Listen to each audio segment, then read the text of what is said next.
That is not the case. But what is the case is that there are 3 other technologies that touch every bit as much of our economy as electricity today that are becoming too cheap to meter.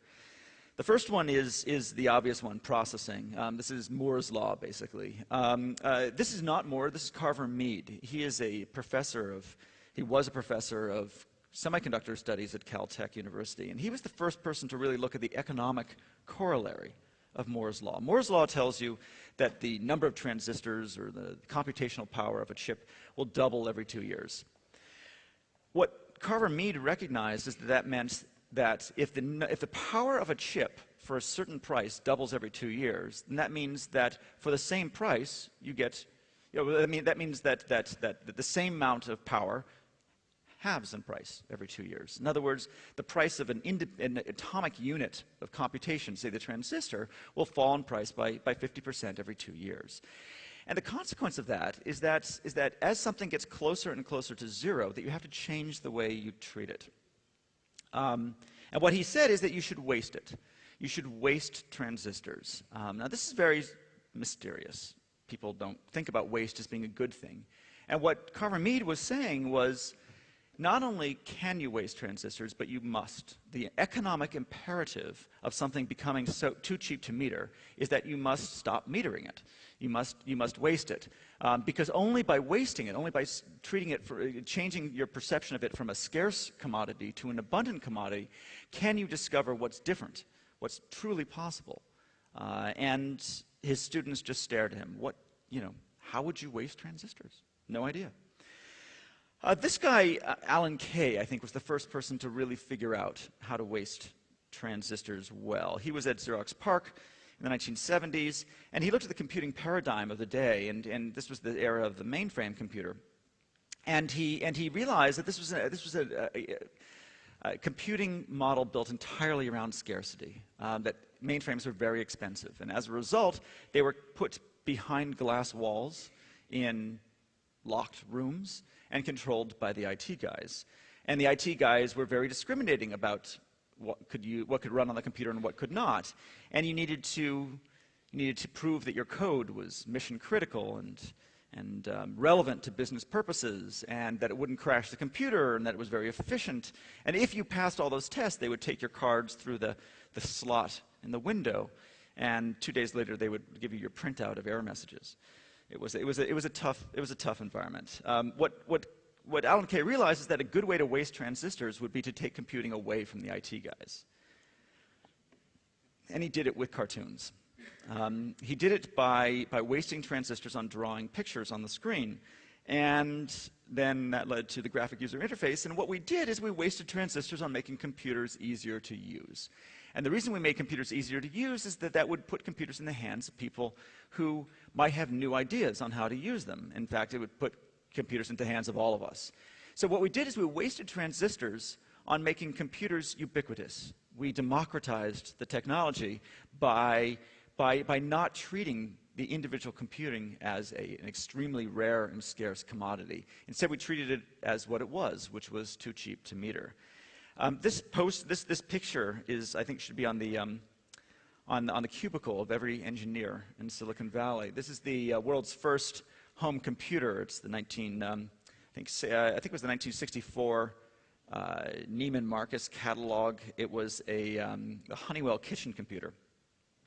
This computer is notable for two things. First of all, what the IT guys got right and what they got wrong. What they got right was that computing would someday become cheap and small and, dare I say, stylish enough to be in a home. What they got wrong was why anybody would want that. They could not think of any possible application for computing in the home. And so they sat there in their boardrooms, and they had brainstorming sessions and focus group sessions and whiteboard sessions to try to figure out what anyone might do with a computer in their home. And eventually they came up with the notion of recipe card management. And as a result, the computer has a built-in cutting board so that the housewife of the future could organize her recipes and then prepare them right there on the computer. Say nothing about the fact that the only inputs were toggle switches in hexadecimal, and the outputs were LEDs in hexadecimal. Presumably the housewife would figure that out. But this is it, all I could think of. And I think it is now notable that that they were right, that we would someday all have computers in our home and in our pockets and in our cars and everywhere else. And that computing would be so cheap and ubiquitous and even stylish that we would all use it. But what they didn't realize is that the last thing we would do was recipe card management. In fact, the one thing we don't do with computers is recipe card management. In fact, what that technology did, what the democratization of that technology did, is put computers in the hands of people who had better ideas on how to use the technology. And so we collectively figured out what computing was for by having the power to do it ourselves. That's how you waste transistors. So that's the first technology that's like electricity, is becoming too cheap to meter, and that's how it changed the world. The second is related, but actually is based on entirely different physics. This is storage. Storage is hard drives and all that sort of thing. And to give you a quick story about this, today a terabyte of storage, that is 1,000 gigabytes, costs about $120. My children like to do stop-motion animation with Lego figures, and as children do. And they asked for, they needed a new computer. The old one was broken. We just got a standard Dell desktop computer for them. Cost less than $1,000. And it happened to have a terabyte of storage on it. That's just what Dells have these days. I thought about this when I was going to work one morning, and I picked up my phone, and it said how many voicemail messages I had, and then I said my voicemail box was full, and then I should delete some voicemail messages. And I thought, I mean, a voicemail message is about 20, 30 K, maybe 40 kilobytes of memory, maybe a little bit more. I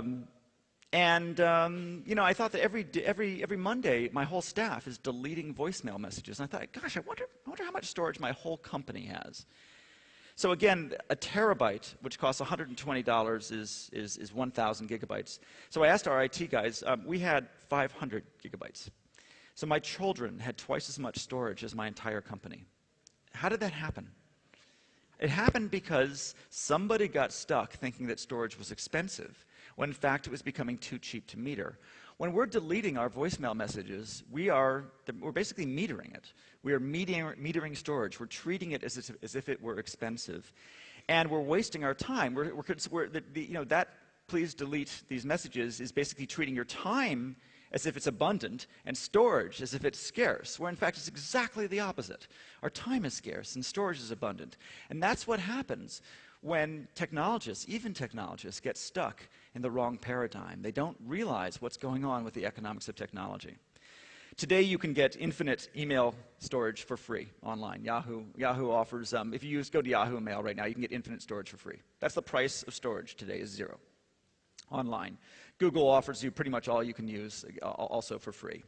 So that's the second technology, like electricity, that's becoming too cheap to meter.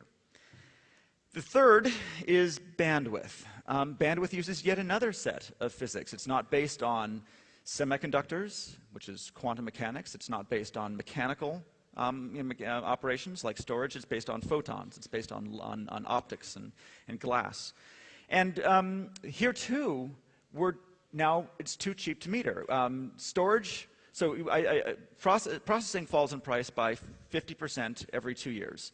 Storage falls by 50% every 18 months, and bandwidth falls in price by 50% every about 14 months. In other words, even faster than Moore's law.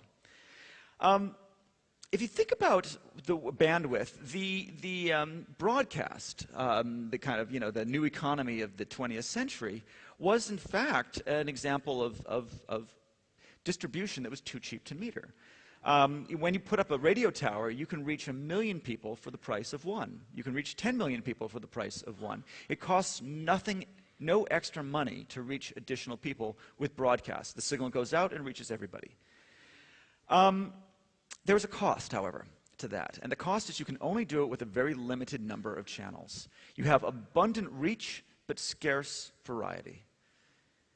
The consequence is that we had to create a new form of product that suited everybody all the time. And this is the creation of prime time, the creation of mass media.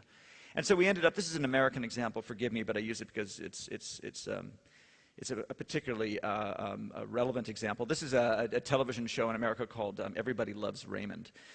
The problem is that nobody loves Raymond. Everybody likes Raymond, and the reason everybody likes Raymond is because Raymond is constructed to fit the commonalities of our taste. The one thing we can agree on is that we all like 30-minute sitcoms with happy endings and domestic scenes.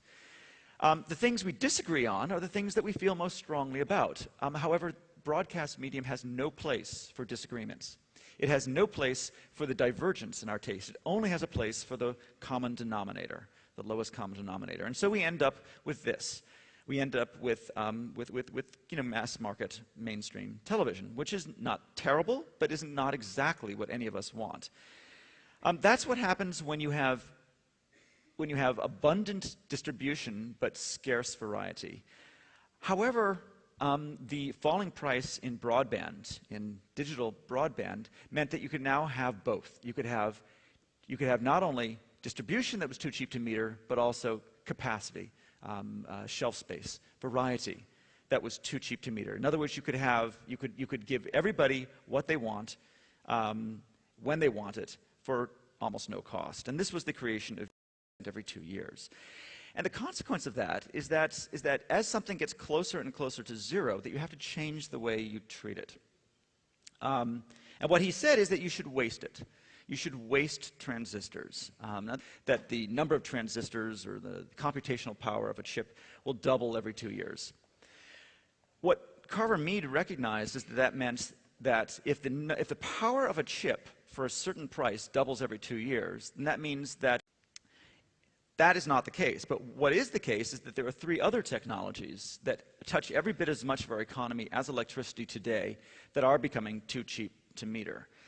The first one is the obvious one, processing. This is more for the same price. You get, that means that the same amount of power halves in price every 2 years. In other words, the price of an atomic unit of computation, say the transistor, will fall in price by 50%. Moore's law, basically.